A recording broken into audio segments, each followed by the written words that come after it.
There is a clear case of a few girls of a particular community, Muslim community, that had used some sort of a videography equipment to record nude images of Hindu students of our institution. And when that was brought to the police's attention, and when that was disclosed publicly, the police under Siddaramaya's government and under the government's instruction is now trying to browbeat and to intimidate the lady Rashmi Samant, who has alerted the public to this crime. There will be an investigation, there will be prosecution. Whoever has committed any crime will definitely be punished. Why is BJP trying to bring every time a communal angle? Can BJP do anything else except Hindu and Muslim? Nothing. Hello friend, नमस्कार। आप सभी का स्वागत है आपके अपने YouTube channel भकलोल dogs में। आज एक ऐसी घटना है जो कि प्रैंक के नाम पर लोगों के अश्लील वीडियो बनाए जा रहे थे। प्रैंक के नाम पर यह घटना है कर्नाटक के उडुपी कॉलेज की, वहाँ के गर्ल्स हॉस्टल की बात है, जहाँ 3 लड़कियों द्वारा लोगों की अश्लील वीडियो बनाई जा रही थी, जो कि उनके बाथरूम में कैमरा लगाकर अश्लील वीडियो बनाई जा रही थी। उसी को एक लड़की ने देख लिया और कॉलेज प्रशासन को इसकी शिकायत कर दी। जब कॉलेज प्रशासन द्वारा पूछा गया कि ये किस मानसिकता के साथ किया जा रहा था, तो उन्होंने बताया कि ये प्रैंक के तौर पर किया जा रहा था। और कॉलेज प्रशासन द्वारा उन 3 लड़कियों को बर्खास्त कर दिया जाता है, जिनका नाम था अली मैतुल सैफा, आलिया और शबाना नाज, जो कि एक विशेष समुदाय से आती है, जो कि एक केवल हिंदू धर्म की लड़कियों के साथ उनकी अश्लील वीडियो बनाकर उनको व्हाट्सएप के द्वारा प्रसारित कर रही थी। जो व्हाट्सएप ग्रुप थे उनमें प्रसारित कर रही थी। अब ये पता नहीं किस मानसिकता के साथ ऐसे वीडियो बनाकर ये क्या करना चाहती थी, इसके पीछे की मंशा क्या थी, यह अभी तक स्पष्ट नहीं हुआ है। लेकिन उन लड़कियों से पूछा गया तो उन लड़कियों ने इसके पर स्पष्टीकरण देते हुए बताया कि ये सिर्फ एक प्रैंक था। और जब ये घटना उजागर हुई तो कई लड़कियों के द्वारा ऐसे सेम शिकायत दिया गया है कि ये घटना हमारे साथ भी हो चुकी है। और तो इस पर कॉलेज प्रशासन ने पीड़ित लड़कियों को समझाकर इस घटना को दबाने का प्रयास किया गया और उन 3 लड़कियों को बर्खास्त कर दिया गया कॉलेज से। लेकिन कॉलेज प्रशासन कह रहा था कि उन 3 लड़कियों को एग्ज़ाम देने का अधिकार होना चाहिए। तो पीड़ित लड़कियों ने इसका विरोध किया और विरोध करते हुए प्रदर्शन करना स्टार्ट कर दिया। जब ये प्रदर्शन हुआ, प्रदर्शन में उन पीड़ित लड़कियों को कहना था कि जब ये वीडियो से हमारी ज़िंदगी बर्बाद हो सकती है, हमारी ज़िंदगी बर्बाद हो सकती है, तो उसका केवल एग्ज़ाम नहीं देने से केवल उसका 1 साल बर्बाद होगा। लेकिन इस वीडियो को कहीं हमारे पॉर्न साइट पे कहीं भी अपलोड कर दिया जाए तो हमारी ज़िंदगी बर्बाद हो सकती है। तो इस घटना को देखते हुए इनको एग्ज़ाम देने का अधिकार नहीं होना चाहिए। तो ये अपने विरोध प्रदर्शन करने लगी। लेकिन कॉलेज प्रशासन के द्वारा इन पीड़ित लड़कियों को तरह तरह की बातों से समझाने का प्रयास किया गया, लेकिन पीड़ितों ने अपना बात पर तटस्थ रहे और विरोध प्रदर्शन चालू रखा।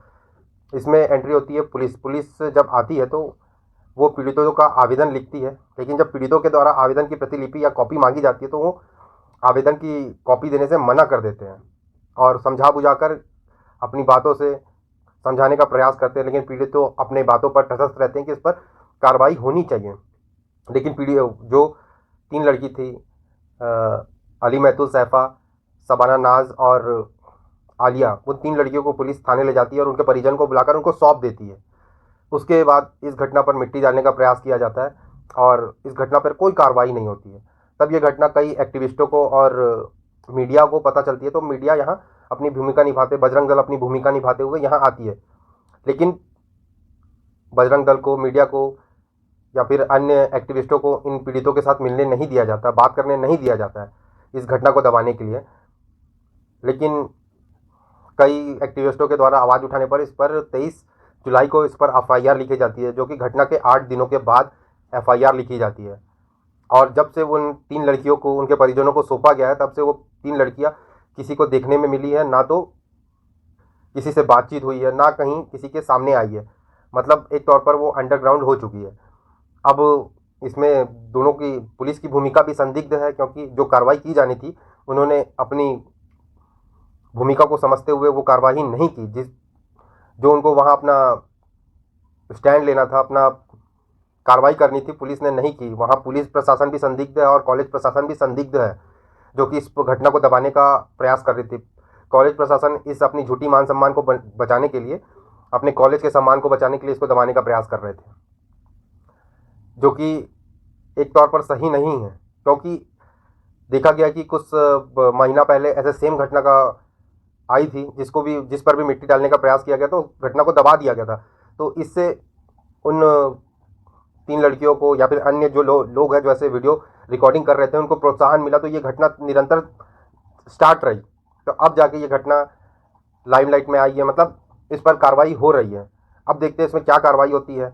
और ये पता नहीं, ये जो शांति प्रिय समुदाय की लड़कियां थी, जो 3 लड़कियां थी जो वीडियो रिकॉर्डिंग करती थी, वो किस घृणा के साथ केवल हिंदू लड़की के वीडियो रिकॉर्डिंग करती थी और व्हाट्सएप ग्रुप में प्रसारित करती थी।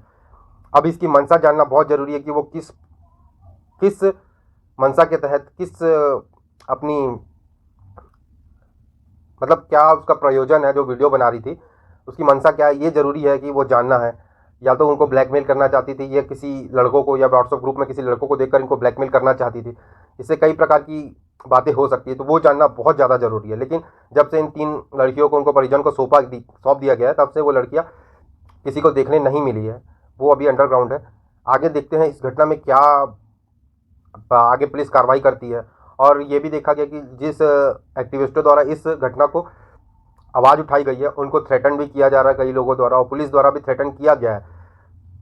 तो अब देखते हैं इस पर क्या पुलिस की कार्रवाई होती है और कॉलेज प्रशासन की क्या भूमिका होती है, क्योंकि दोनों ने अपनी भूमिका नहीं निभाई। जो कॉलेज प्रशासन की भूमिका होनी चाहिए उन्होंने भी नहीं निभाई, पुलिस प्रशासन की जो भूमिका होनी चाहिए थी उन्होंने भी अपनी भूमिका नहीं निभाई है। तो अब आने वाले समय में देखते हैं कि पुलिस अपनी भूमिका निभा पाती है नहीं, आगे क्या कार्रवाई होती है आगे इसमें पता चलेगा जब पुलिस कार्रवाई करेगी, और इसके पीछे की मंशा क्या है ये स्पष्ट होना बहुत ज़्यादा जरूरी है। और आपको ये वीडियो कैसे लगा प्लीज़ कमेंट करके अवश्य बताएं, और आप ये घटना को किस प्रकार देखते हैं कमेंट करके अवश्य बताएं। अगर वीडियो पसंद आया तो प्लीज़ वीडियो को लाइक करें, शेयर करें और सब्सक्राइब अवश्य करें। जुड़ने के लिए बहुत बहुत आभार। जय भारत, जय हिंद, जय श्री राम।